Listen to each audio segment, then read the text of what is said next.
So Mr. President, no, ulitin ko pong advice ko. Kung talagang meron po tayong sakit at ang paggamit naman ng droga ay may sakit, ibigay nyo na muna kay Inday Sara in a capacity as acting president.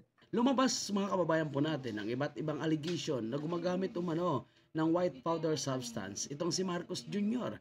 Lumabas po ang PDLX, lumabas yung video na ipinalabas ni Marlica sa Amerika. Sinabi nilang AI, sinabi nilang deepfake, pero kalaunan napatunayan po ng isang apps na original at hindi ito deepfake. Ito umano ay original na video at ibinalik pa nga ni Mita pagkatapos niya itong take down. Ang inakala natin tapos na ang mga ganitong klaseng statement, aantay na lang po natin kung kailang kakasapo itong si Marcos sa hamon ng taong bayan na magpatisting ito para mapatunayan kung negatibo or positibo nga ba siya sa paggamit ng white powder substance. Pero biglang lumabas at nagulat ang lahat nung lumabas po itong si Cathy Binag at sinasabi po na nakita niya mismo ang paggamit nila nitong white powder substance at ang dati niya pa umanong kapartner ang kasama nitong si Marcos Jr. Kaya ngayon may hamon po itong si Attorney Harry Roque. Panoorin natin mga kababayan. Itong Cathy Binag, meron pang second at meron pang third interview. Yung second interview niya ay kay Lorraine Badoy, kay Dr. Badoy, no? Abay, na-shock ako. Nung una, sinabi niya, nakita niya si BBM gumamit ng humitihit ng powdery white substance. At ang first lady ay inoffer pa siya. You want? Tapos Grabe no. Mukhang buong pamilya talaga kung pagbabasihan natin mga kababayan, itong sinasabi po ni Cathy Binag. hindi siya, abay nataranta, who are you? Why are you here? No? Abay, Taranta ang ka pangalawa talaga. namang interview niya, ang shocking revelation, abay pati pala itong Congressman Sandro Marcos, di Grabe yan. umano, ay gumagamit ng powdery white substance. Nako, yan na po talaga mga kababayan po natin. Kung talagang hindi totoo at wala namang pinanghahawakan na ebidensya po at patunay, itong si Miss Cathy Binag, dapat po magkaso itong pamilya, ano. Pero sa ngayon mga kababayan po natin, wala silang sagot, patuloy silang nananahimik, kahit po yung mga dating tumatahol, kasama po yan si Secretary Gubo, Secretary Abalos, at ang ilang kongresista at senador na sumasagot sa mga allegation kay Marcos Jr. ay patuloy po na tikom ang bibig, lalong-lalo na po ang mainstream media at hindi ito pinick up. Obviously, alam na po natin kung sa magkanong kadahilanan, yan po ang hindi natin alam. Pero mga kababayan po natin, mahirap kasi pasinungalingan dahil buhay po na testigo at siya mismo ang nakita niya personal. At hindi man ito dinidinay na talagang magkakilala pala talaga at close friend, best friend o mano ni Marcos Jr. itong kanyang naging ex-partner na si TD Boy kasama umano itong si Lagtameo. At kanina, sa pangalawang interview niya kay Mahman Altenco, well, tignan natin kung Ayan pala si Altenco, binanggit niya pa. Sandro Marcos, binanggit niya pa po mga kababayan. Sinungalingan ito ni Chairman Altenco. Kasi ang presidente, ang first lady, si Congressman Marcos, ay lahat sila tikom ang bibig. Parang wala silang narinig. Paano naman walang marinig? No? Ang broadcast ni Maharlika, nakikita ng 300,000. Tapos, ina-upload pa ng mga iba't ibang vloggers. Grabe, no, ang lakas ng views, mga kababayan po natin. Talagang maraming nag-aabang, ano? Kasama ko na, linabas ko uli yung interview ni Maharlika ngayon, no, kay Cathy Binag, kung saan binanggit niya si Altenco. Yung paggamit ng droga, kinakarakterize po yan ng mga doktor na serious illness. Nakasaad sa ating saligang batas na kapag mayroong serious illness ang presidente, dapat iparating sa taong bayan ang estado ng kanyang kalusugan. Bakit hanggang ngayon, wala tayong nakukuhang impormasyon sa estado ng kanyang kalusugan?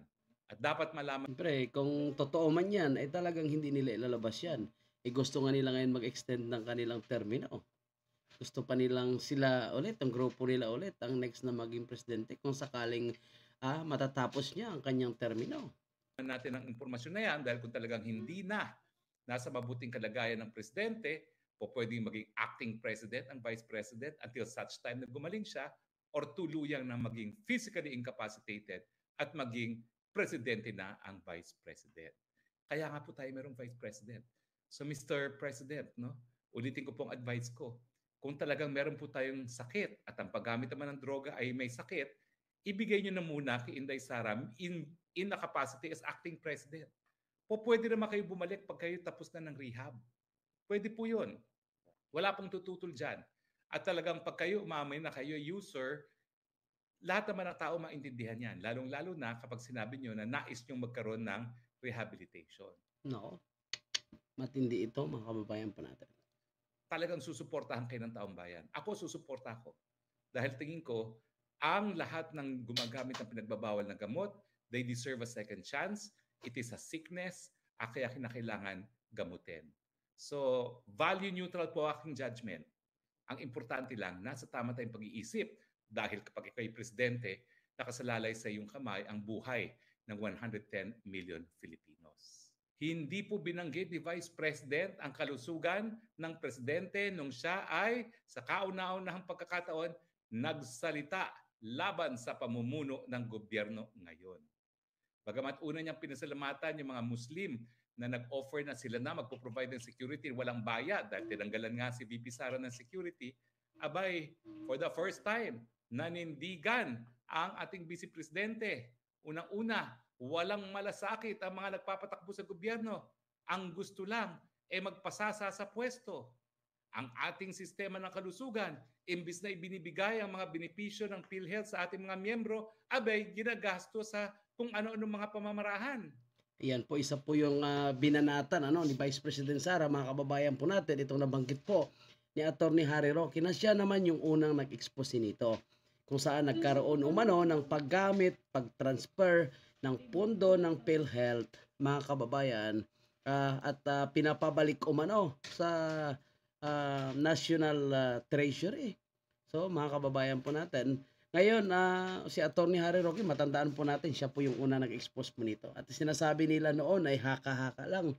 Pero kalaunan ay inamin na po ng PhilHealth. At lumabas talaga sila ng dokumento na patunay na ito daw ay legit at wala daw masama sa pag-transfer ng natutulog daw na pera ng PhilHealth at ibalik po sa ating gobyerno. Pero maraming nagkontra dito dahil posibleng babagsak umano itong PhilHealth. Unang-una, marami pa umanong babayaran at the same time ang perang ito ay dapat umano ay ginamit para mapababa umano ang premium at mapataas naman ang serbisyo ng PhilHealth. Pero walang nangyari po hanggang ngayon ay hindi pa rin ibinalik at tuloy pa rin lang kunin itong pera na halos aabot ng 90 million.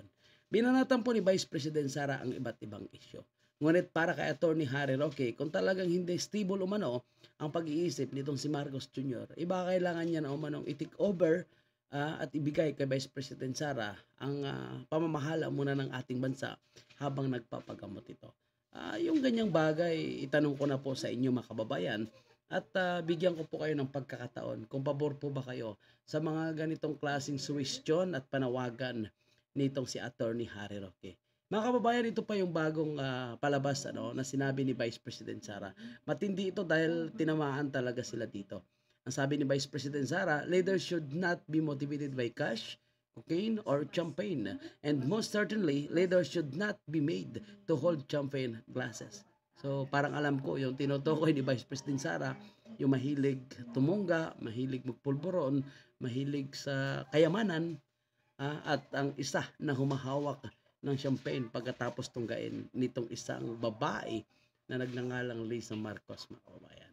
So marami po silang sagot ngayon. So iba't ibang sagot, iba't ibang analysis, iba't ibang banat kay Vice President Sara. At alam natin na kapag ang mga Duterte talaga ang magsasalita, agad-agad ang bilis po nila magsalita. Pero yung mga tinatamaan talaga, particularly po Tambaloslos at si Marcos Jr., ay hindi po sila agad sumasagot. Ang tumatahol itong kanyang mga tauhan gaya ni Gadon, si Abalos, o yung mga kongresista, yung tinatawag nila mga young guns. So agad sumasagot yan, tumitirada agad kay Vice President Sara.